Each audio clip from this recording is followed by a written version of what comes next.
नमस्कार मित्रों, मैं विकास शाक्य एक बार फिर से आप सबका स्वागत करता हूं अपने चैनल पर। और आज हम डिस्कस करने जा रहे हैं योग विज्ञान, जो कि स्वामी विवेकानंद जी के व्याख्यानों का कलेक्शन है। और ये लेफ्ट हैंड साइड पे जो आप देख रहे हैं वो इसी बुक का कवर है। आप इसको खरीद लीजिएगा, पढ़िएगा, because it's a very good philosophical book. योग के विषय में काफी अच्छी फिलोसफी इसमें समझाई गई है। और इस प्लेलिस्ट में मैं योग विज्ञान इसी किताब के बारे में ही डिस्कस कर रहा हूँ। तो अभी मैं 10वें अध्याय पे हूँ। इसके बाद एक दो अध्याय शायद और हैं, और उनके डिस्कशन के बाद ये पूरी बुक समाप्त हो जाएगी, and then we will start something else. तो 10वें अध्याय का जो तीसरा भाग है और अंतिम भाग है, आज मैं डिस्कस करने जा रहा हूँ। और इस भाग में मुख्य रूप से ये बताया गया है कि योगी बनने के लिए आपको मुख्य रूप से प्राकृतिक होना आवश्यक है। प्रकृति जिस तरीके से अपने काम करती है, जो कुछ आपके लिए प्राकृतिक है आप उसे ही स्वीकार करें। और जो कुछ आपके लिए प्राकृतिक है, वो संबंध आपका प्रकृति के साथ कैसे-कैसे बनता है? खाने को लेकर के, ठीक है? साँस लेने को लेकर के, वो सारी चीज़ें जो आपको प्रकृति से मिलती हैं। और तीसरी कौन-सी चीज़ है? आपकी डिज़ायर्स, जिनको पूरा करने की आपके अंदर इच्छा होती है। ठीक है? तो ये सारी डिज़ायर्स प्रकृति से ही आपके भीतर आती हैं। ये आपके भीतर होती नहीं है, प्रकृति से ही आपके भीतर आती हैं। प्रकृति आपको उद्वेलित करती है। जैसा आपने अपने आप को बना रखा है, वैसी प्रवृत्तियाँ, वैसी चीज़ें, वैसी लस्ट, वैसी डिज़ायर आपकी तरफ आएगी, और आप उसे सामने रखेंगे और उसी के अकॉर्डिंग ही आप अपना बिहेवियर बनाएँगे। उसका बिहे आपका बिहेवियर वैसा ही होगा। और अगर आप प्रकृति से आने वाले इन एलिमेंट्स के गुलाम हैं, तो फिर आप योग में नहीं आ सकते। आपको प्रकृति को गुलाम बनाना है, अपनी प्रकृति को, अपनी प्रवृत्ति को कंट्रोल में रखना है। प्रवृत्ति के कंट्रोल में नहीं हो जाना है, इस प्रकृति के कंट्रोल में नहीं हो जाना है, बल्कि आपको प्रकृति को कंट्रोल में रखना है। किसकी? अपनी प्रकृति को कंट्रोल में रखना है, अपनी प्रवृत्ति को कंट्रोल में रखना है। ठीक है? तो आइए देखते हैं योग के सिद्धांत, इसके आखिरी भाग, चैप्टर नंबर 10 के आखिरी भाग में क्या-क्या बताया गया है। सबसे पहली चीज़ तो जो विवेकानंद जी हैं, वो ये बता रहे हैं कि खाने को लेकर के आपको ध्यान रखना होगा कि आपको अधिक से अधिक प्राकृतिक होना पड़ेगा। 3 तरह के आहार बताए गए हैं, सात्विक है, राजसी और तामसिक आहार है। सात्विक आहार वो होता है जो हल्का-फुल्का होता है, जैसे किसी ने दलिया खा लिया, गुड़ दूध और दलिया बना के खा लिया। ज़्यादा चटपटे पदार्थ नहीं खा रहा है, वैसा ही खा रहा है जो उसे आसानी से पच जाए। तो ये सात्विक होता है, क्योंकि शरीर को ज़्यादा से ज़्यादा मेहनत आपके भोजन को पचाने में लगेगी, तो आपका पाचन तंत्र, जो आपका डाइजेस्टिव सिस्टम है, उसको भी समय लगेगा। और उसके अलावा आप जो काम कर सकते हैं, उस एनर्जी का यूज़ जो कि आपके खाने को पचाने में लग रही है, वो आपको शरीर को जो ऊर्जा मिल चुकी है, उसके बाद जो ऊर्जा बची हुई है, उसका अधिक से अधिक इस्तेमाल आप बाकी के कामों में कर पाएँगे। चाहे सोचने-विचारने में, चाहे दिन भर के काम करने में, आप ज़्यादा से ज़्यादा वहाँ ऊर्जा लगा पाएँ। क्योंकि खाना खाने से ऊर्जा मिलती है, ये तो सच है, लेकिन खाने को पचाने के लिए भी जो ऊर्जा चाहिए, वो आपके शरीर के भीतर से ही चूसी जाती है। ठीक है? इसीलिए अगर आप ज़्यादा गरिष्ठ भोजन कर लें, तो आप बिल्कुल नींद की अवस्था में आ जाते हैं, बिल्कुल सोने का मन करने लगता है, आपका शरीर लुंज-पुंज सा पड़ जाता है। उसका कारण है कि आपका शरीर आपके आपके स आपका शरीर खाने को पचाने के लिए अधिक से अधिक ऊर्जा आपके शरीर से ले रहा है। ठीक है? तो ये हो जाता है, इसलिए सात्विक भोजन सबसे ज़्यादा अच्छा माना जाता है। राजसी भोजन क्या होता है? जो चटपटे और मसालेदार होता है, ऐसा भोजन, ठीक है? स्वाद के लिए जो भोजन किया जाए, वो राजसी होता है, ये पचने में देर लगाता है। और जो तामसिक भोजन होता है, ये पहले से ही सड़ा हुआ समझिए आपको। 3 घंटे पहले पकाया हुआ खाना अगर आप 3 घंटे के बाद खा रहे हो, अभी से 3 घंटे पहले पकाया हुआ खाना अगर आप अभी खा रहे हो, तो ये सड़ा हुआ भोजन ही माना जाता है। ये दूषित भोजन ही माना जाता है। यानी खाना पकाने के 3 घंटे के भीतर जो है आप खाना खा लीजिए। तभी जाकर के वो क्या रहेगा, या तो सात्विक या राजसी में आएगा। लेकिन अगर ये 3 घंटे के बाद हो गए, समय अगर आपका 3 घंटे के आगे निकल गया, तो in that case it will be तामसिक। ठीक है? तो जो तामसिक आहार होता है, वो अधिकतर जो है ऐसे लोगों को पसंद होता है जो बड़े आलसी हैं। आलस जो है वो तामसिक प्रवृत्ति का एक आप कह सकते हैं कि परिचायक है। परिचायक यानी कि उसकी पहचान है। तामसिक प्रवृत्ति की पहचान यही है कि ऐसा व्यक्ति बहुत ज़्यादा सोता है। तो अधिक सोना तामसिक भोजन प्रेमी की निशानी, यानी जो अधिक सोता है, उस व्यक्ति को ऐसा तामसिक भोजन ही अच्छा लगता है। पहली बात तो उसकी आदत की वजह से, क्योंकि वो तामसी है, आलसी है। उसकी वजह से जो कुछ भी सुबह का रखा है, कल परसों का रखा है, निकालता है, उठा के खा लेता है। ठीक है? 2 दिन पुराना पिज़्ज़ा सड़ रहा है, आपने डेली-वेली में देखा होगा ना, मूवी आई थी, उसमें पिज़्ज़ा सड़ रहा है, उसमें कॉकरोच घूम रहा है। उसको खा लेता है, फिर पेट खराब हो जाता है। फिर उसके बाद जो कुछ है वो दिल्ली-बिल्ली की जो है अलग ही लेवल की कॉमेडी है, वो आप देख लीजिएगा, जो भी अगर आपने देखी है तो आपको याद होगी। तो अधिक सोना जो है वो तामसिक भोजन की निशानी है, तामसिक भोजन प्रेमी की निशानी है। ऐसा व्यक्ति तामसिक भोजन को ही पसंद करेगा। कारण क्या है भाई? आलस कुछ और थोड़ा ये है कि इसकी प्रवृत्ति भी बन जाती है, कुछ भी खा लेता है। अब जैसे कोई आलसी है तो आप ये सोच सकते हैं अरे यार खाना तो सबको अच्छा ही अच्छा लगता होगा, नहीं ऐसा नहीं है। जो तामसिक होता है, बहुत ज़्यादा आलसी होता है ना, वो उस खाने को खा जाएगा जिस खाने को आप कहोगे नहीं यार ये बहुत पुराना हो गया रहने दो। दोबारा आटा माड़ेगा नहीं, उसी आटे में सुबह परसों का, नरसों का आटा जो बचा होगा ना उसको सूंघेगा, सड़ा हुआ नहीं महसूस हो रहा, कुछ भी ठीक सा महसूस हो रहा तो गोल-गोल करके रोटी बनाएगा, बना के पका के खा जाएगा। और उसको ये अच्छी भी लगेगी, ऐसा नहीं है कि उसको खराब लगेगी, उसे बिल्कुल मतलब वो भी एक अलग लेवल का सन्यासी होता है। वो उठाएगा, खराब लग रही है जो भी है, पेट में जाना चाहिए, खा लेता है। ये तामसिक भोजन होता है, जो बहुत ज़्यादा पुराना, सड़ा-गला, झूठा या जैसा भी हो उसको खाने की जो प्रवृत्ति होती है, ये तामसिक भोजन की निशानी होती है। ठीक है? आगे जो है विवेकानंद जी कहते हैं कि बहुत से लोग मुझसे कहते हैं कि मांस खाना मैं छोड़ना चाहता हूँ। मैं चाहता हूँ कि मैं सात्विक जीवन में आऊँ, तो मैं मांस खाना छोड़ना चाहता हूँ, बट वो छूट नहीं पा रहा, बट मैं छोड़ नहीं पा रहा। तो विवेकानंद जी कहते हैं, बता रहे हैं कि मैं ऐसे लोगों को ये जवाब देता हूँ कि तुम कुछ छोड़ना चाहते क्यों हो? तुम्हें छोड़ने की आवश्यकता नहीं है। तुम्हें छोड़ने की ज़रूरत नहीं है। तुम्हें सिर्फ़ और सिर्फ़ योगाभ्यास की आवश्यकता है। योग का अभ्यास करने की आवश्यकता है और एक दिन ऐसा आएगा, जब ये तुम्हारी प्रवृत्ति अपने आप छूट जाएगी। आज जो मांस खाने में आप बड़ा ही लज़ीज़ आपको महसूस होता है, आने वाले समय में ऐसा होगा कि आपको वो मांस देख कर के ही घिन आएगी। केवल वो बुरा नहीं लगेगा कि हाँ, मैं खाता था कभी, घिन भी आने लगेगी, आप उसको देख नहीं पाओगे। घर में अभी आज आप मांस खाते हो, लेकिन एक समय ऐसा आ जाएगा अगर आप सही तरीके से योग का अभ्यास करते रहते हो, तो एक समय ऐसा आ जाएगा जब जो मांस आप खा रहे थे आज, एक समय के बाद वो मांस उस अगर बन रहा होगा घर में, चिकन, मटन कुछ भी बन रहा होगा या मछली कुछ भी बन रही होगी, तो कुकर में अगर वो उबल रहा होगा ना, तो उसकी खुशबू से ही, उसकी बदबू जो भी कह लीजिए, उसकी गंध से ही आपको घृणा सी होने लगेगी। खाने की तो बात ही छोड़ दीजिए, उसकी गंध से भी घृणा होने लगेगी। दैट इज़ व्हाट हैपेंस, ठीक है? तो मांस खाना छोड़ना नहीं पड़ता, ये छूट जाता है, लेकिन उसकी शर्त क्या है? आप योग का अभ्यास कीजिए, सही रास्ते पर चलिए, सही रास्ते पर यानी अष्टांगिक योग पर जो कि गौतम बुद्ध ने बताया था या फिर जो हमारे यहाँ अम, अष्टांगिक मार्ग है योग का, ठीक है? 8 जो मार्ग हैं योग के, अष्टांग योग है जो 8 जो अंग हैं योग के, या तो उसका पालन कीजिए तो भी अपने आप ये छूटने लगता है। और अष्टांगिक मार्ग है जो कि भगवान बुद्ध का बताया हुआ है, उस पर भी चढ़ेंगे, उस पर भी चलेंगे तो भी वो आपको यहाँ तक ले आने में आपकी मदद करेगा। ठीक है? उसके अलावा वो ये बताते हैं आगे विवेकानंद जी कि कुछ लोग ऐसे हैं जिनको साँस लेना भी ठीक से नहीं आता। साँस लेने की सही विधि और कितनी देर तक साँस लिया जाए ये कई लोग जानते भी नहीं हैं। तो उन्होंने ये बताया है कि अगर आपको इसका अभ्यास शुरू करना है योगाभ्यास के रूप में, तो आप एक काम कीजिए कि आप जो है अनुलोम-विलोम शुरू कीजिए।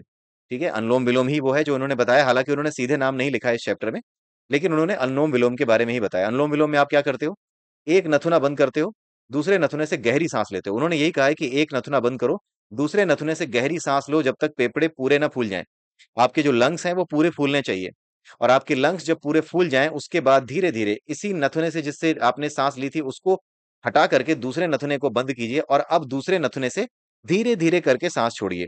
कोशिश ये कीजिए कि जितनी देर आपने लगाई थी साँस को भीतर लेने में, उससे दुगुनी देर तक आप साँस को भीतर में फेफड़े में रोक करके रखिए भीतर, और उसके बाद जब आप छोड़िए, तो उतनी ही देर जितनी देर तक आपने साँस को खींचा था ना शुरू में, उतनी ही देर लगाइए साँस को बाहर छोड़ने में।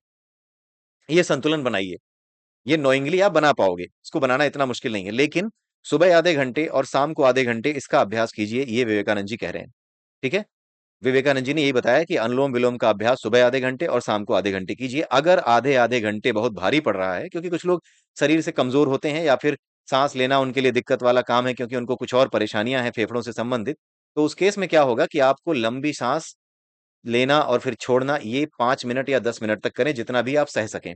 धीरे-धीरे करके शुरुआत कीजिए, एकदम से पगलाने की ज़रूरत नहीं है, क्योंकि एकदम से जो है करते जाने की ज़रूरत नहीं है इसको। कुछ लोग होते हैं ना कि हाँ, आज तो कर डालेंगे, एकदम पागलों की तरह आज एकदम सारा ज़िंदगी भर का व्यायाम आज और अगले दिन सुबह फिर सोते हुए मिलेंगे। ये नहीं करना है। थोड़ा-थोड़ा ही करिए, रोज़ करिए, लेकिन रोज़ एक नियम बनाइए कि इस समय मुझे ये करना है, सुबह करना है, शाम को करना है। इस तरीके से आधे घंटे 2 बार अनुलोम-विलोम अगर आप करना सीख जाते हैं, सुबह और शाम करते हैं, तो अपने आप आपके भीतर ये चीज़ें आती चली जाएँगी। शरीर को स्वस्थ रखने की कला, यहाँ पर विवेकानंद जी ये बता रहे हैं कि शरीर को स्वस्थ रखने की कला जो है वो योगी जानता है। क्योंकि वो ये जानता है कि हमारे शरीर में एक तो होता है कि शरीर में चोट लग जाना या शरीर में कुछ घाव हो जाना, उसकी वजह से शरीर में पीड़ा होना। दूसरा होता है कि शरीर में वात का प्रभाव होना, यानी हवा की कमी की वजह से, ऑक्सीजन की कमी की वजह से शरीर के किसी हिस्से में दर्द होना या उस हिस्से में तकलीफ होना या उस हिस्से का बीमार पड़ जाना। तो उस हिस्से में अधिक से अधिक ऑक्सीजन पहुँचाने की क्रिया एक योगी जानता है। ये अलग क्रियाएं हैं, किस तरीके से पहुंचाया जाता है उसमें कल्पना का सहारा लिया जाता है, हर चीज का सहारा लिया जाता है। और मैं आपको छोटा सा इशारा दे रहा हूँ, हालांकि इसमें नहीं बताया गया है, किया कैसे जाता है उसको। जैसे आपने गहरी सांस ली, फेफड़े में पूरे भरी, भरने के बाद आपने उसको रोका, रोकने के बाद आपको कल्पना करना है कि वो हवा जो अंदर रुकी है ना, वो रुकी नहीं है, वो फेफड़ों के माध्यम से पूरे शरीर में धीरे धीरे करके जितनी भी रक्त वाहिनियां हैं, जितनी भी ब्लड सेल्स हैं, उन सब से होते हुए वो आपके शरीर के उस हिस्से में पहुंच रही है जहां पे दर्द है। जहां पर दर्द है वहां पर आप महसूस कीजिए कि वो हिस्सा लाल हो रखा है भीतर से ही। अपने मन में कल्पना कीजिए कि वो हिस्सा लाल हो रखा है, दर्द से पीड़ित है, और उस हिस्से में धीरे धीरे करके ये श्वास जो है ना, बिल्कुल प्रकाश के रूप में, ये जो सांस आपने ली है जो फेफड़ों में भरी है, ये धीरे धीरे फैलते फैलते उजाले के रूप में जाती है, और उस लाल रंग के जो धब्बे को, जो कि दर्द का कारण था, उस धब्बे को धीरे धीरे करके अपने कैप्चर में ले रही है, अपने कब्जे में ले रही है, और धीरे धीरे करके उसको साफ करती जा रही है, सफेद करती जा रही है। आप ये करके देखिएगा, ये मजाक की बात नहीं है। अगर शरीर में कहीं भी किसी हिस्से में आपको दर्द महसूस हो रहा है और आपको वाकई में कोई ऐसी बीमारी नहीं है जो प्राण घातक हो, या फिर कोई वाकई में अंदर समस्या ना हो जो इंटरनल ब्लीडिंग से रिलेटेड हो, तो आप इसको करके देखिए, आपको निश्चित रूप से फायदा मिलेगा। आपको बस ये कल्पना करना है कि जहां पर आपको दर्द हो रहा है वहां पर एक लाल रंग का धब्बा है, वो दर्द का धब्बा है, और आप जो सांस ले रहे हैं वो प्रकाश है। वो प्रकाश उस जगह पे पहुंच रहा है, और पहुंचने के बाद उस जगह को कब्जे में ले रहा है, और कब्जे में लेकर के उसको लाल से सफेद करता जा रहा है, करता जा रहा है, और बिल्कुल इतने सफेद कर दिया है। जैसे ही वो उसको पूरा सफेद कर देगा, उसके बाद जब आप प्राणायाम से उठेंगे, उस समय ही आपको ये महसूस होने लगेगा कि कुछ फर्क आ गया है। कल्पना में इतनी शक्ति होती है, कल्पना में बहुत शक्ति होती है। जो कल्पनाएँ आप करते हैं उनमें काफ़ी शक्ति होती है, क्योंकि कल्पना करने से ही, मान लीजिए अभी मैं यहाँ बैठा हूँ, मेरा कोई दोस्त है, वो मुझे 2 बातें कह के चला गया है। अभी मेरे दिमाग पे कोई फ़र्क नहीं पड़ रहा, लेकिन जैसे ही मैं याद करूँगा कि वो मुझे क्या करके गया है, मेरा मन दुखी हो जाता है, पीड़ित हो जाता है। कल्पनाओं से ही पीड़ित होता है, और जैसे ही कल्पना करता हूँ कि नहीं यार, उसने मेरे लिए कभी अच्छा भी तो बोला था। क्या पता कोई और बात रही हो जिस पर उसे गुस्सा आ गया हो, मैं उससे बात करूँगा। पुरानी यादों को याद करके कल्पना में ला करके मैं आराम से अपने ऊपर मलहम लगा लेता हूँ। मन पर मलहम लगता है, शरीर पर भी मलहम लगता है। मन पर मलहम विचारों से लगता है, अच्छे विचारों से लगता है, और शरीर के भीतर जो बीमारियाँ हैं, उस पर मलहम कैसे लगता है? प्राणायाम से। लेकिन कल्पना दोनों जगह एक सी है। कल्पना का सहारा दोनों जगह एक तरह से लेना है। ये मज़ाक में नहीं बता रहा हूँ, आप करके देखिएगा। मत सोचिए पता नहीं क्या जादू बता रहा है, कैसा अंधविश्वासी है। जी नहीं, ये पूरा विज्ञान है, ठीक है? मैं एक वीडियो में सारी बातें नहीं बता सकता, लेकिन आप ये करके देखिएगा, आपको निश्चित रूप से असर पता चलेगा, ठीक है? तो शरीर को स्वस्थ रखने की कला जो योगी हैं वो जानते हैं, और वो प्राणवायु को पीड़ित भाग में अधिक से अधिक कैसे पहुंचाना है, इसकी कला वो जानते हैं। मैंने सिर्फ आपको एक समरी दी है किस तरीके से वो करते हैं। उसके अलावा भी बहुत सी चीजें वो करते हैं ताकि उस तरफ अधिक से अधिक प्राणवायु का प्रवाह किया जा सके। योगी का जो ज्ञान है वो उसको ये बताता है, मतलब योगी इतना ज्ञानी होता है कि वो जान जाता है कि ये पीड़ा मेरे शरीर में है, क्या तकलीफ मेरे शरीर को है, यानी कि शरीर में भौतिक रूप से कोई तकलीफ है, या जो प्राणवायु मैं ले रहा हूँ उसके संतुलन बिगड़ जाने की वजह से मुझे कोई तकलीफ है। मतलब मेरी पीड़ा शरीर की है या फिर वायु जनित, इसे जानना वो जानता है। उसे पता होता है कि कैसे इस चीज का पता करना है, कि कौन सी पीड़ा शरीर की है और कौन सी पीड़ा वायु की इम्बैलेंस यानी उसके असंतुलन की वजह से हुई है। ठीक है? उसके बाद सबसे आखिरी बात वो बताते हैं कि योग साधना की जो सफलता है उसकी आवश्यक शर्त क्या है? ब्रह्मचर्य। और ब्रह्मचर्य किसके लिए? विवाहित और अविवाहित दोनों के लिए। ब्रह्मचर्य का मतलब ये नहीं होता कि आप you don't involve into sex. इसका मतलब ये नहीं होता कि आप सेक्स ना करें। इसका मतलब ये होता है कि आप अनावश्यक सेक्स में प्रवृत्त ना हों। ठीक है? अपने मन की इच्छाओं को, अपनी लस्टफुल डिजायर्स को पूरा करने के लिए सेक्स के पीछे पागल ना हो जाएँ। ये कहने का मतलब है। जैसे कुल मिला के आप ये समझिए, छोटी-सी बात समझिए, hunger is not the problem. भूख समस्या नहीं है, प्रॉब्लम इज टेस्ट। भूख समस्या नहीं है, स्वाद समस्या है। भूख को नियंत्रित नहीं कर सकते, क्यों? क्योंकि भूख तो प्राकृतिक है, आप उसे नियंत्रित नहीं कर सकते। वो बहुत ही बड़े लेवल के योगी का काम है कि वो भूख को भी नियंत्रित कर ले। लेकिन एक सामान्य व्यक्ति के लिए बता रहा हूं कि भूख नियंत्रित करना आसान नहीं है। भूख प्राकृतिक है, भूख प्राकृतिक है, वो लगेगी।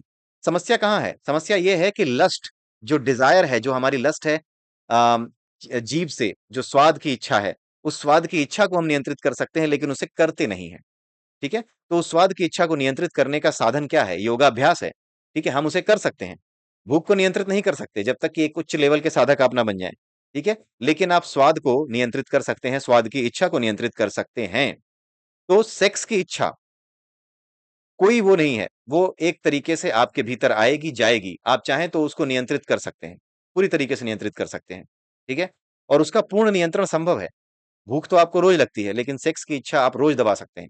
उसका एक अलग ही अभ्यास है, क्योंकि वही सबसे मुख्य आपका अंग है, जहां पर सारी नाड़ियां एक तरीके से अपना सारा जो लस्टफुल एनर्जी है, या सारे लस्टफुल जो चार्जेस हैं, वो सब वहीं पे जाते हैं। अगर आप ध्यान से देखें तो हमारी आंखें ऊपर है, ये इंद्रिय है। नाक भी ऊपर है, ये इंद्रिय है। जीभ भी ऊपर है, ये भी इंद्रिय है। कान भी ऊपर है, ये भी इंद्रिय है। ठीक है, ये सब इंद्रियां हैं। इन सभी इंद्रियों के अपने विषय हैं। इन सभी विषयों से हमें सुख या दुख की अनुभूति होती है। लेकिन ये सभी सुख या दुख की अनुभूति, ये जो यहाँ यहाँ इन चीजों के हमारे चेहरे के माध्यम से होती है, इस चेहरे पर जितने अंग हैं, इन चेहरों के माध्यम से जो कुछ भी जा सकता है गुरुत्वाकर्षण के कारण, जो ग्रेविटेशन है उसके कारण, ये सारे चार्जेस, जो इच्छाओं के चार्जेस हैं, जो लस्ट के चार्जेस हैं, वो इकट्ठे होकर के कहाँ जाते हैं? हमारे जेनिटल्स की तरफ जाते हैं, और हमारे जेनिटल्स में जाकर के वो इकट्ठे हो जाते हैं मवाद की तरह।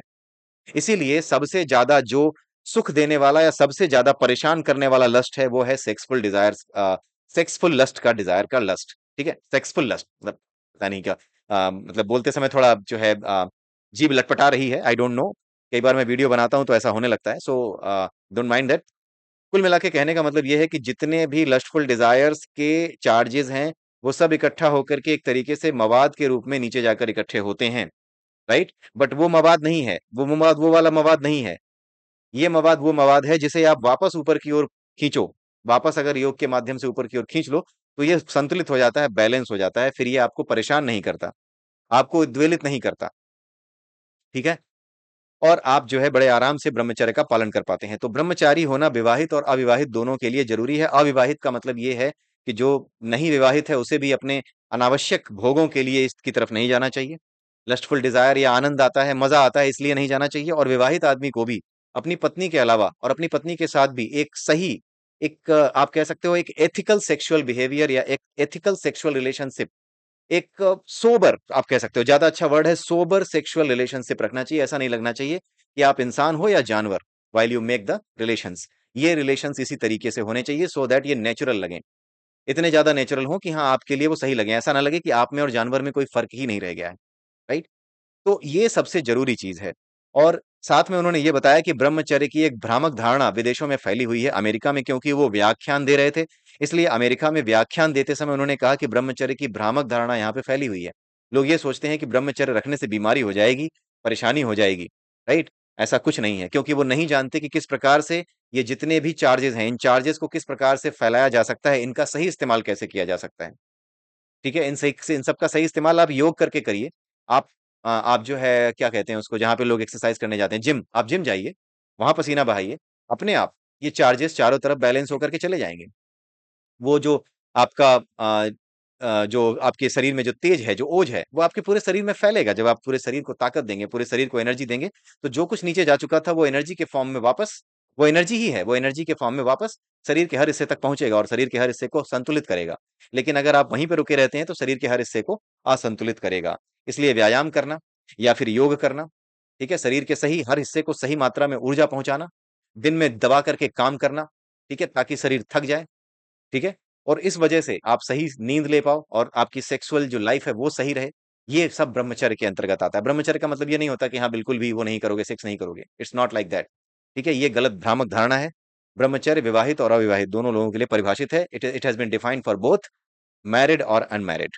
ठीक है, सबसे मुश्किल काम क्या है? सबसे मुश्किल काम यही है कि अपने मन पर विजय प्राप्त कर सको, और वो केवल योग के माध्यम से हो सकता है। ये सबसे मुश्किल काम है, क्योंकि बाहर तो आप बहुत बड़े बड़े काम कर सकते हैं, बहुत बड़े बड़े लोगों ने बाहर बहुत बहुत से बड़े बड़े काम किए, लेकिन कई बार समय ऐसा आया कि जब जीवन ने उनकी परीक्षा ली तो उनका मन कमजोर निकला।